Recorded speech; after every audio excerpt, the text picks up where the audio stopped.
How to fix Triller app not working.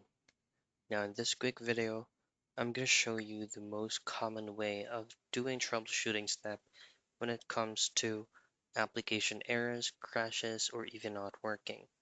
So for Triller app, all I have to do is of course head straight into your settings. Now once you're on settings, just simply scroll down from here and then have access into the application that you have on your device.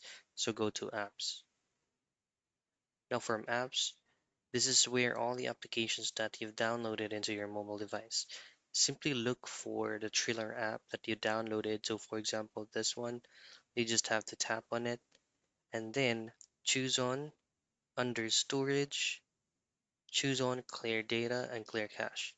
Do not worry because it will not delete the application. It will just refresh or reset the application itself for possible bugs and issues. And that is how you fix Triller app not working.